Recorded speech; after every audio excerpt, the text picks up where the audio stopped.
नमस्कार। Class 11 business study की अपना चैप्टर है अमर्जिंग मोड्स ऑफ बिजनेस, व्यवसाय की उभरती हुई पद्धतियां।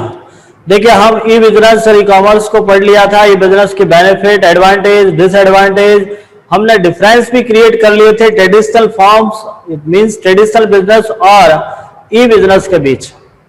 आज हम समझते हैं online shopping. How to online shopping, हम ऑनलाइन शॉपिंग कैसे करेंगे, हमें ऑनलाइन शॉपिंग कैसे करना है। थोड़ा सा ध्यान से देखिएगा। आपको जनरली आप लोगों ने इसको प्रैक्टिकली सीख लिया होगा, आप लोग जानते भी होंगे, लेकिन फिर भी हम यहाँ पे थोड़ा सा समझने की कोशिश करते हैं कि जब आप ऑनलाइन परचेजिंग करते कैसे हैं, उसमें क्या स्टेप होता है। थोड़ा सा देखने की कोशिश करना, आप ऑनलाइन परचेजिंग कैसे करोगे। तो ऑनलाइन परचेजिंग के लिए आपके पास में 3 स्टेप होते हैं। आप 3 स्टेप को फॉलो करके ही ऑनलाइन परचेजिंग करते हो। वो होते हैं आपके पास,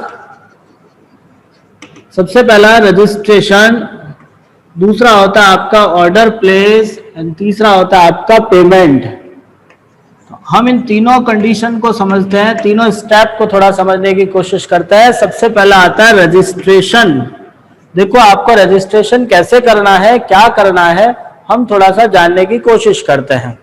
ऑनलाइन लेन देन, जब भी आप ऑनलाइन ट्रांजैक्शन करते हो तो आपको इस ऑनलाइन ट्रांजैक्शन को हमने 3 अलग अलग भागों में बांटा है।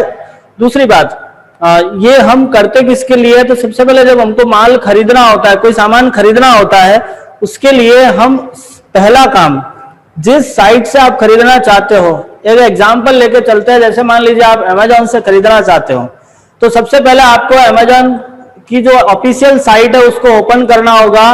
उस अमेजॉन पे आप अपना रजिस्ट्रेशन करोगे। आप रजिस्ट्रेशन करोगे, उसके अंदर आपको उस वेबसाइट के अंदर अपनी पर्सनल डिटेल डालनी होती है। पर्सनल डिटेल मीन्स आपको अपना नाम, अपना जो भी एड्रेस या आपको अपनी ईमेल आईडी, फोन नंबर ये डालकर अपने आप को रजिस्टर्ड करना होगा, ताकि वहां से आपको एक रजिस्ट्रेशन नंबर मिलेगा। साथ में आपको अपनी पासवर्ड आईडी देते हैं। आपको वो कंपनी जिसके साथ आप अपना परचेजिंग करना चाहते हो, आप जिस भी साइट से, चाहे वो अमेजॉन हो, फ्लिपकार्ट हो, स्नैपडील हो, मित्रा हो, कोई भी हो, आप कहीं से भी आप जो खरीदना चाहते हो, तो उस साइट पर अपने आप को रजिस्टर्ड करना होगा। जैसे ही आप रजिस्टर्ड करोगे, आपको वो अपना पासवर्ड देती है और पासवर्ड के साथ में आप उसको लॉगिन करके अपनी चीजें खरीद सकते हो। अब खरीदने का प्रोसेस कैसे होता है, आप उस वस्तु को देखोगे, जो चीज आपको चाहिए उसकी कैटेगरी के अकॉर्डिंग आपको उसमें सर्च करना होगा। मान लीजिए आप एक फोन का ईयरफोन खरीदना चाहते हो, तो आप जिस कंपनी का ईयरफोन खरीदना चाहते हो, जिस क्वालिटी में खरीदना चाहते हो, जिस रेंज में खरीदना चाहते हो, मान लीजिए आपको 1000 रुपए से 5000 तक खरीद रहे हैं, तो आप वहां पर रेंज लिख दीजिए। उस रेंज की कंपनी जितने भी उसके पास अवेलेबल होंगे, सबको आपको दिखाएगी।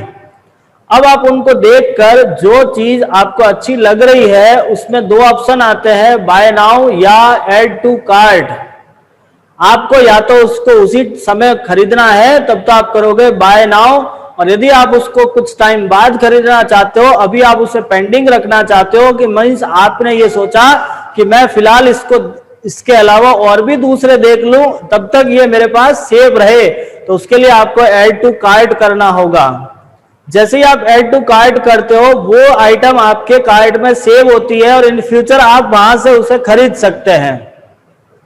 जब आपने अपनी आइटम कंफर्म कर ली कि मुझे ये आइटम खरीदनी है, उस आइटम के संदर्भ में फिर आप उस आइटम पे क्लिक करोगे, order place. It is our second step of online purchasing.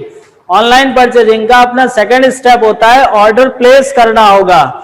जो आइटम आपको पसंद आ जाती है, उसके लिए आपको ऑर्डर प्लेस करना होगा। जैसे ही आप ऑर्डर प्लेस करोगे, आपके पास एड्रेस मांगेगी।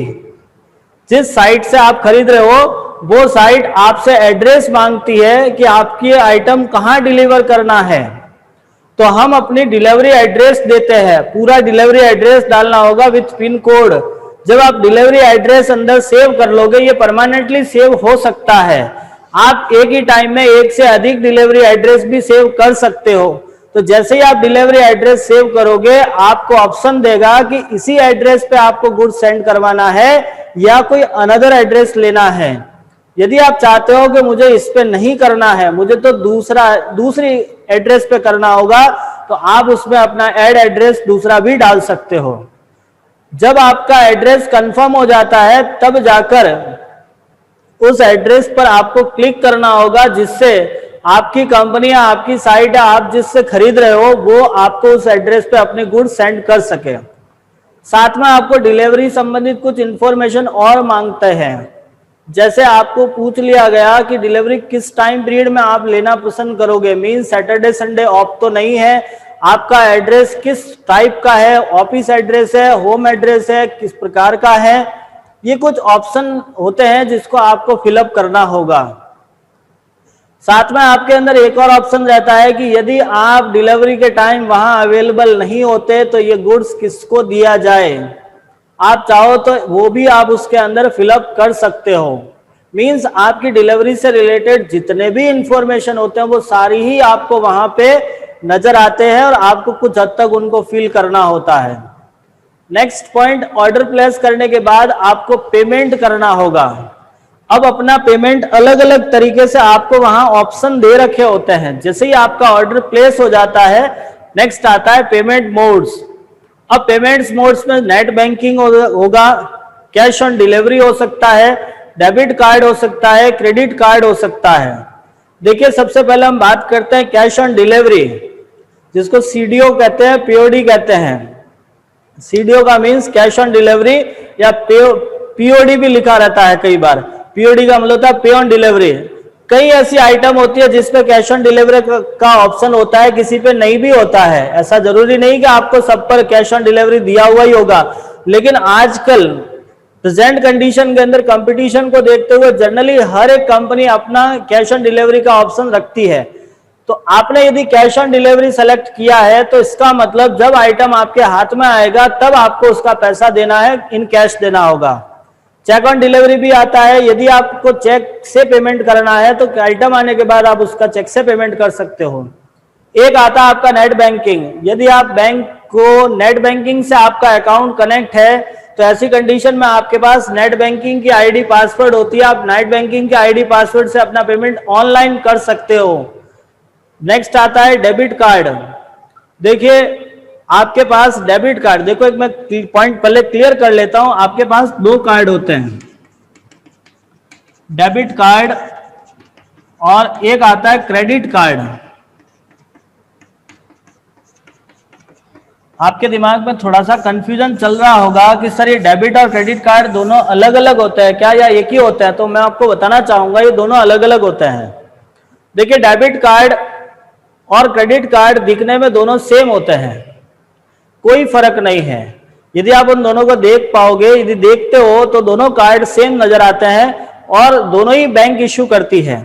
डेबिट कार्ड को हम एटीएम कार्ड भी बोलते हैं। एटीएम जो आपके पास में होता है ना, एटीएम जनरली आप कहते हो मेरा एटीएम है, तो एटीएम कार्ड होता है जिसके अंदर आप कैश निकालते हो।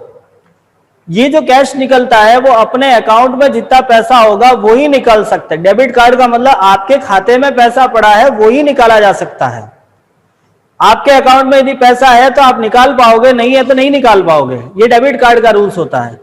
लेकिन क्रेडिट कार्ड की बात करते हैं तो क्रेडिट कार्ड के लिए आपके खाते में पैसा होना आवश्यक नहीं होता है। मींस क्रेडिट कार्ड के लिए अलग से खाता नहीं होता, बैंक आपको एक लिमिट देती है।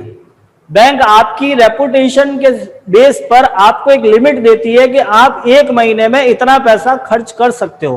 कहने का मतलब मान लीजिए आपको बैंक ने 20,000 की लिमिट दे दी और एक कार्ड आपको इशू कर दिया, इस कार्ड के बेस पर आप एक महीने में 20,000 रुपए तक के पेमेंट ऑनलाइन आप इस कार्ड के माध्यम से कर सकते हो। आफ्टर 1 मंथ आपको ये पेमेंट वापस सबमिट करना होगा अपने अकाउंट्स में, ठीक है। तो एक लिमिट मिलती है क्रेडिट कार्ड में, आपको एक लिमिट तक आप ऐसा अपना ऑनलाइन पेमेंट कर सकते हो। तो आप ये पेमेंट ऑनलाइन भी कर सकते हो, डेबिट कार्ड से हो सकता है। कैसे करोगे, तो उसके लिए डेबिट कार्ड पे आपको पहले डेबिट कार्ड ऐड करना पड़ेगा।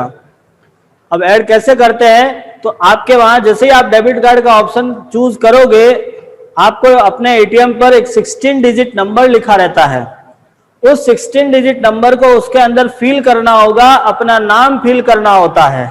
जैसे ही आप उस कार्ड का नाम और 16 डिजिट नंबर फिल करोगे, आपका कार्ड उसमें ऐड हो जाता है। ऐड होने के बाद जब आप पेमेंट अपने कार्ड से करवाना चाहते हो, तब आपको कार्ड का जो सिक्योरिटी कोड होता है, आपने कभी देखा होगा अपने एटीएम कार्ड के पीछे एक CVV लिखा होता है, जो 3 लेटर का 3 अक्षर का एक संख्या रहती है, CVV जिसको बोलते हैं। जो सिक्योरिटी कोड है, जनरली आपको सिक्योरिटी कोड उस पर डालोगे तब आपको अपने बैंक से OTP आता है। OTP का मतलब होता है वन टाइम पासवर्ड। जैसे ही आपने CVV डाला है, आपके पास OTP आएगा। जो OTP आता है, उस OTP को आपको साइट पे शेयर करना पड़ेगा। जैसे ही आप शेयर करोगे, आपके अकाउंट से आपका पैसा डिडक्ट हो जाएगा और ऑर्डर प्लेस मान लिया जाता है। तो OTP आपको उस साइट पे शेयर करना पड़ता है। बैंक आपको OTP भेजता है आपके रजिस्टर्ड नंबर पे। जो मोबाइल नंबर आपकी बैंक में आपने रजिस्टर्ड करवाया है, उसी पे आपका OTP आएगा और वहां से आपको OTP शेयर करना है। जैसे ही आप OTP शेयर करोगे, आपके अकाउंट से पैसा कट जाएगा और कंपनी के पास पैसा चला जाता है। फिर आपको कंपनी एक टाइम पीरियड देती है। उस टाइम पीरियड के अंदर आपके पास आइटम रिसीव हो जाती है। आपको उस माल को यूज करना है। यदि आपको लगता है कि माल मेरे लेवल का नहीं है किसी भी कारणवश, तो आप रिटर्न कर सकते हो। जहां से आपने ऑर्डर देखा था, वहीं से आप उसको रिटर्न पॉलिसी भी डाल सकते हो। ठीक है, तो हम ये कोशिश करेंगे अभी आपको इससे रिलेटेड, हम आपको प्रैक्टिकली इसको थोड़ा समझने की कोशिश करना। जब तक आप इसको प्रैक्टिकली हाथ से नहीं करोगे, थोड़ा सा समझ में आना मुश्किल रहता है। आप लोग देखोगे और भी किसी प्रकार की समस्या रहती है तो आप हमें जरूर बताइएगा। धन्यवाद।